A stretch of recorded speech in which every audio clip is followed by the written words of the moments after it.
Cinema పరిశ్రమలో రోజుకొక కొత్త కోణము బయటకు వస్తా ఉంది.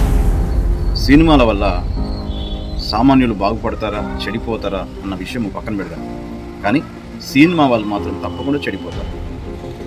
ఎందుకంటే ఒక వ్యక్తితో 24 గంటలు, వారాలు తడబడి, నెలలు తరబడి ఒక వ్యక్తితో కలిసి తిరుగుతాం, ట్రావెల్ చేస్తాం. కాబట్టి తప్పు జరగడానికి ఎక్కువ ఉంటుంది.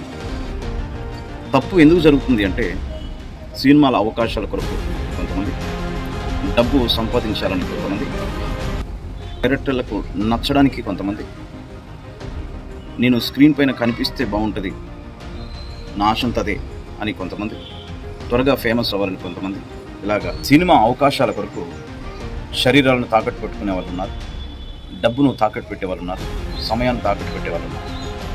ఎందుకంటే ఫేమస్ అవ్వాలి. అందరూ వేరు, సినిమా వాళ్ళు వేరు. సినిమా ప్రపంచానికి నచ్చాలి అంటే వారి శరీరాన్ని ప్రపంచానికి ఒక డిజైన్ చేసుకొని చూపించాలి. వేషధారణ మారాలి, వాళ్ళ బాడీ డిజైన్ మారుతుంది. సో ఇవన్నీ కూడా వారి ప్రపంచానికి ఒక కొత్త కోణంలో చూపించాలి. ఇలాంటి పరిస్థితుల్లో తప్పకుండా తప్పు జరుగుతూనే ఉంటుంది. ఎందుకంటే వీళ్ళు వెళ్ళేది దేవుడి దగ్గరికి కాదు కదా, ఒక మనిషి దగ్గరికి వెళ్తున్నారు, సహాయం కొరకు వెళ్తున్నారు. కాబట్టి తప్పు జరగడానికి ఎక్కువ ఆస్కారం ఉంటుంది.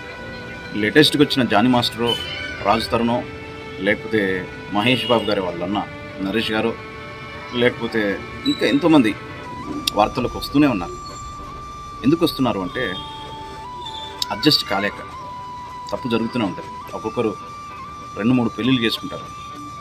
పెద్ద వయసులో కూడా వేరే వివాహం చేసుకుంటారు. దేనికి అంటే ఒకరితో ట్రావెల్ చేయడం వల్ల, ఒక వ్యక్తితో ట్రావెల్ చేయడం వల్ల వారికి వీరికి మధ్యలో సత్సంబంధాలు ఉండి అది వేరే దారికి తీస్తూ వివాహాలు చేసుకుంటూ సో వారి జీవితాలని నాశనం చేసుకుంటున్నారు. కాబట్టి మిత్రులారా, అసలు సినిమా ఇండస్ట్రీ సాతాను వాడుకుంటున్న పెద్ద అస్త్రం. కాబట్టి మనం దీన్ని ఎంకరేజ్ చేయకూడదు. సినిమాని మనము పక్కకు పెట్టేసేయాలి. ఇప్పుడున్న పరిస్థితుల్లో చాలా భయంకరమైన పరిస్థితులు ఉన్నాయి. భవిష్యత్తు ఎట్లా ఉంటుందో తెలియదు, ఏ తెగులు ఎట్లా వస్తుందో తెలియదు, ఏ కష్టం ఎట్లా వస్తుందో తెలియదు. ఈ మధ్యకాలంలో వరదలు వచ్చాయి, ఆ మధ్యకాలంలో కోవిడ్ వచ్చింది, అంతకంటే ముందు ఇప్పటికి ప్రస్తుతానికి కూడా యుద్ధాలు వస్తున్నాయి. మన జీవితాన్ని సరిచేసుకుని కుటుంబాన్ని పోషించుకునే విషయంలోనే చాలా వెనకబడిపోయాం. సినిమాల అవసరమా? ఈ సమాజానికి సినిమాల వల్ల ఏమైనా ఉపయోగం ఉంది? తప్పు జరుగుతుంది అక్కడే ఎక్కువగా. సో దాంట్లో మంచివారు ఉండొచ్చు, కానీ చెడిపోయేవారు ఎక్కువ ఉన్నారు. నాకు పెద్దగా ఆశ్చర్యం ఏం లేదు. జరుగుతున్న పరిస్థితులు చూస్తుంటే ఆశ్చర్యం ఏం లేదు. సినిమాలో జరిగేవి కాబట్టి సినిమాలని దూరం చేస్తే సమాజం బాగుంటుంది. అందరికీ ఉన్నారు పరిస్థితులు.